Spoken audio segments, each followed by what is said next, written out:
I had not been back there in years, but it was the last place left to look.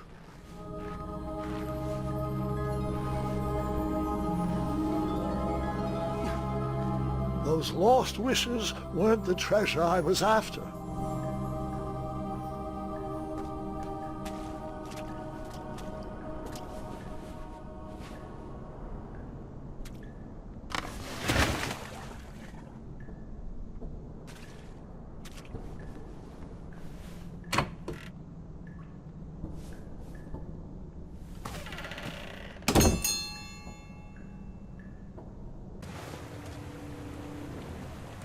It was not exactly as I remembered it, but it wasn't all that different either.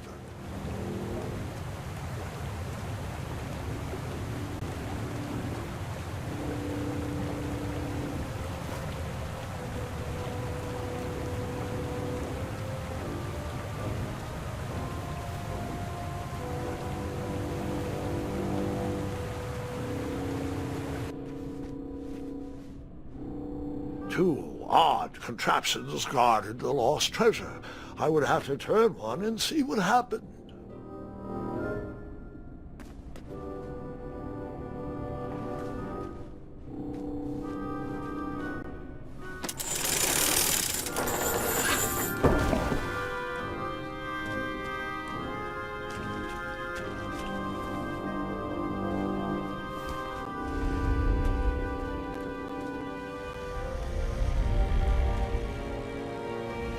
Buckets, barrels, butter churns, and beds were jammed into every nook and cranny of that cave.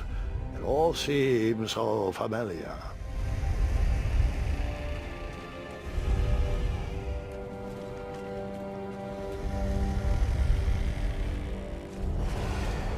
Wait. Hold on, Grandpa. I don't remember this part of the story. Beds hanging from stalactites? We'll get there, Gwendolyn. Don't worry. No detail in this story will be overlooked. Now, where was I? Ah, yes. As I treaded through the river of rumbling trundles, I feared I knew the source of that deafening wind.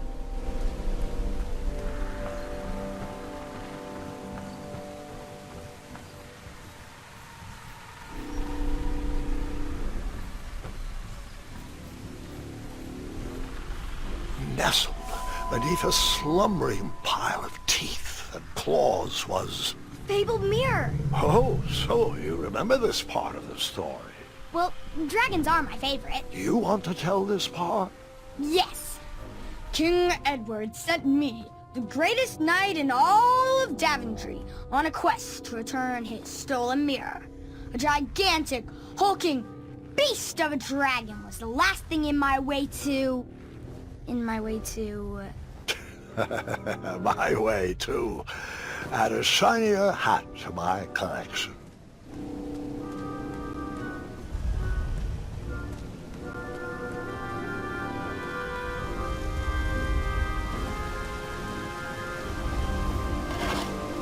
I tried to turn that crazy contraption, but it was missing a handle.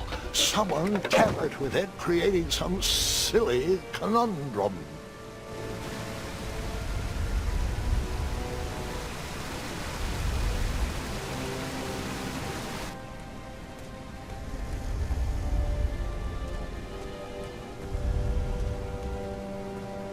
Volumes of old books with foreboding titles clutter the shelves of that strange bedroom. How to Tame a Dragon, Breaking the Spirit of Hideous Beasts, Amateur Spells to Impress Your Friends with. No books about recovering missing handles, though.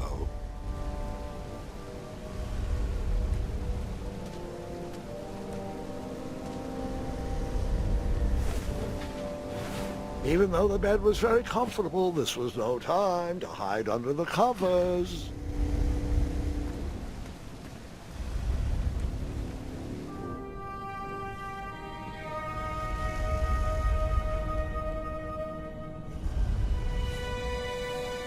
So, the missing handle was booby-trapped? What did you do? Well, I used my cleverness to outsmart the trap.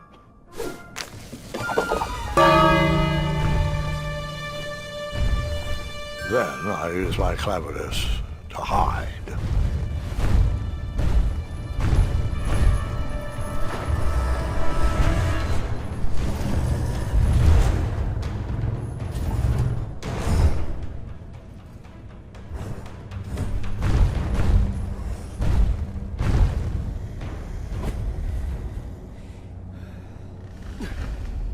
Luckily, that half-blinded beast never noticed me in bed. A dragon's eye must be really hard to pierce with an arrow. At archery lessons, I can barely hit a hay bale. It is indeed a feat only for skilled archers.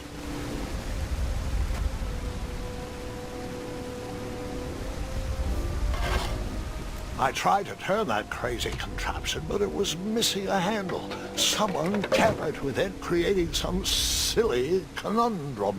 What did you use to fix the broken switch?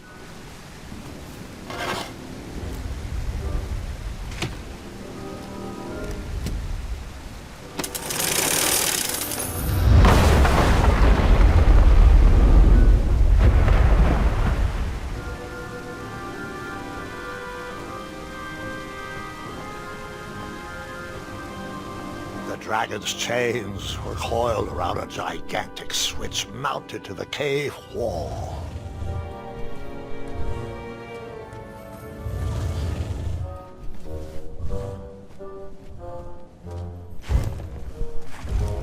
This cave seemed to be filled with failed adventures.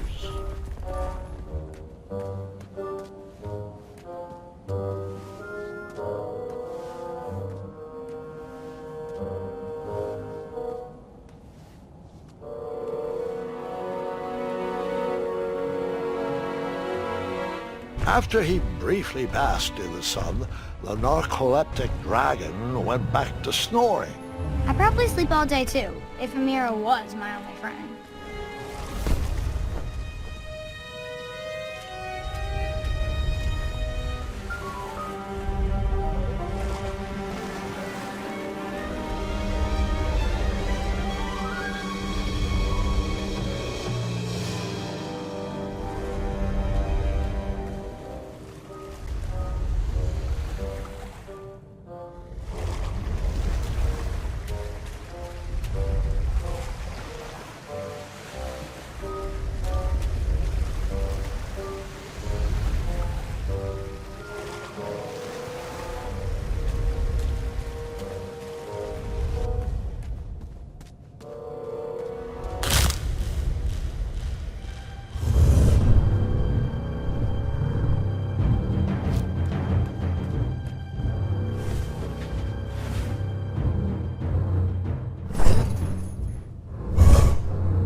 Whoever designed this trap thought they were pretty clever, but I would probably find a way to hit that unreachable switch.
mirror called out to me.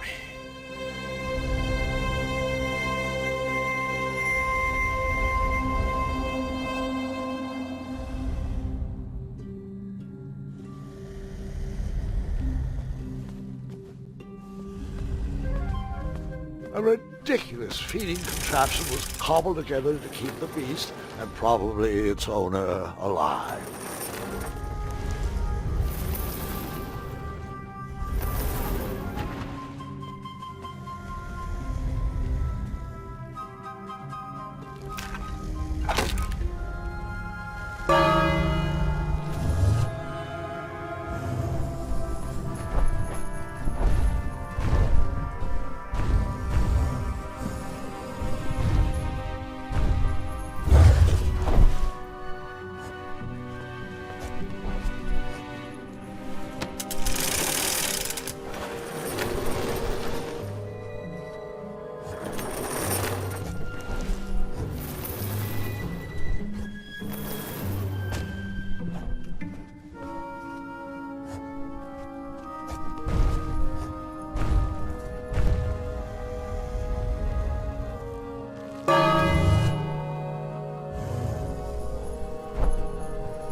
With the magic mirror safely in my possession, I dreamt of the Daventry I would be rewarded with, and the kingdom it could become.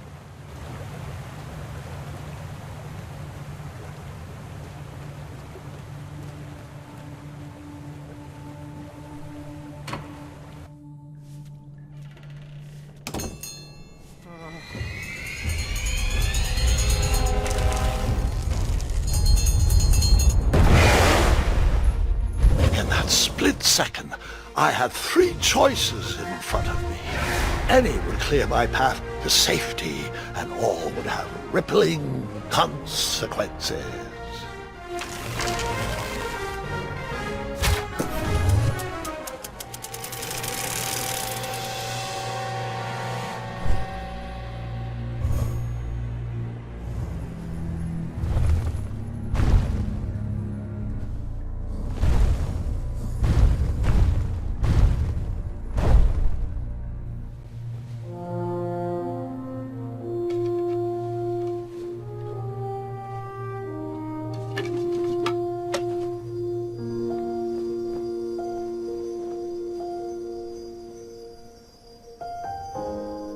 My hands were shaking and my arms could barely grip the rope, but with the last of my strength I climbed out of the well and headed back to the castle. Ever since the magic mirror returned, its reflections have warned the kingdom of danger, kept our family safe, and it has exposed many troublesome crumbs tangled in my beard. Yeah. King Edward was so proud that you returned his lost treasure that he made you king. Everyone knows that part. Now, can we get back to that dragon? Gwendolyn, there is so much more to my stories than dragons. I hope this old cap will be remembered for far more than the action tattered across its brim, sewn into the seams of many hidden adventures. All right, let's get back to the dragon. Tell me everything. Like, why did you set the dragon free even though he was trying to eat you? I set him free because, well, over the years I realized that the dragon was not the despicable, hideous beast Daventry had made him out to be. He was just a caged animal that was never shown any kindness. On that day I forgave the dragon for his atrocious past. You have such a bizarre way of making friends, Grandpa. I guess I do too. I'm known as Gwendolyn the Popular back home. But only to my stuffed bunnies. I've always found it best to pursue friends where I can, though they don't always feel the same about me. All right, you two. Grandpa needs to rest. Gwendolyn, it's way past your bedtime. Sleep well, Grandpa. I'll be back first thing in the morning. I don't need rest. I'm as spry as I've ever been, though I wouldn't mind a slice of magic fruit.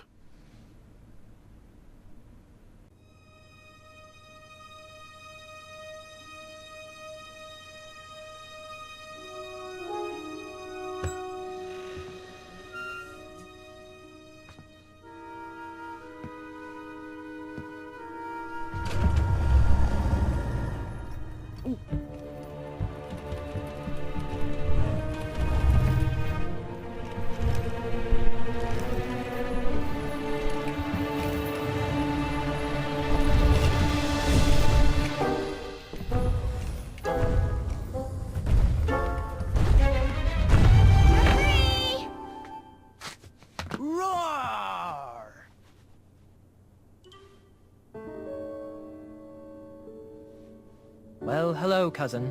Guard! I'm glad you're finally here. He's been asking about you for days. I had to sit through the same story 5 times.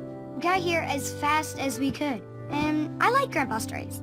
Especially the ones with dragons. Ah, yes, the legendary beast that he set free. I don't know if he forgets I've heard that story before, or he doesn't care, but he loves telling it to anyone that will listen. I'm pretty sure I heard the nursemaids telling his same jokes in the hall. Have you heard anything the doctors are saying? Yes, doctors, wizards, magic elves. Grandfather is fine, Gwendolyn. They all say the same thing. He's just old. He still has a few good years left. Look, we're all excited that your family made the trip, but there's no need to worry. You should get some rest. I'm sure you're scheduled for a full morning of Grandfather's hilarious ramblings. Oh, I'm also scheduled for the tournament tomorrow. Ah, yes, the fencing tournament. You'll love it. I'm, of course, favored to win, and will make sure you have the very best seat to view my victory. The courtyard will be filled with important people and delicious hors d'oeuvres. Oh, I'm actually competing in the tournament. I had no idea we were hosting a junior tournament. That's incredible. In that case, I will gladly be there to cheer you on and eat delectable appetizers. Nope. No junior tournament. I'll be squaring off against you. I see. Well, perhaps this is the time to stop listening to stories and finally make some of your own. Good night, Gwendolyn. Sleep well.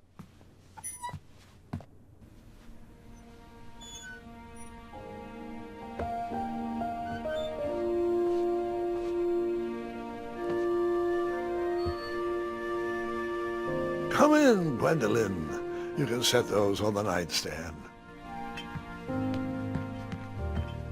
Grandma said to take 3 spoonfuls of each. I'll get to those. No need to fuss over me. Now, let's talk about far more important issues, like that fencing tournament. I hear you're competing. Well, I signed up, but I'm not so sure anymore. Nonsense. If it's Scott you're worried about, he's no bother. After all, I only learned that you entered after he complained about it all morning. Threatened, I'm guessing. There are many ways to win a duel. I, for one, have always been fond of...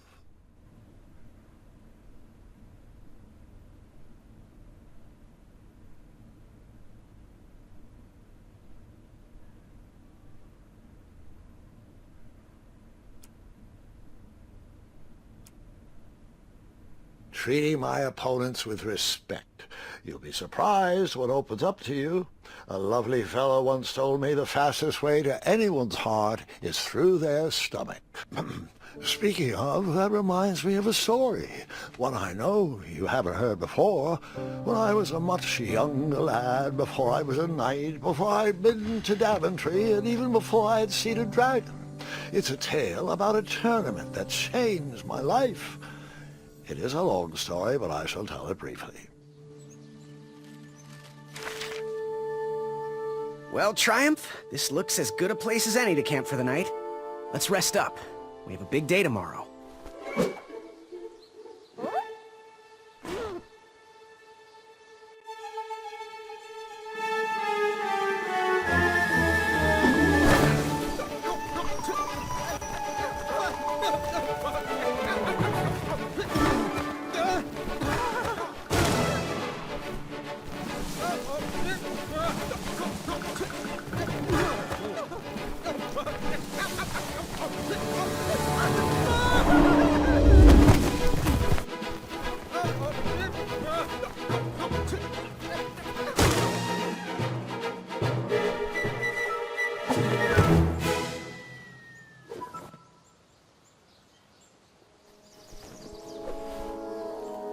After gracefully rappelling down the cliff, I welcomed the sight of an actual road, the first sign of civilization.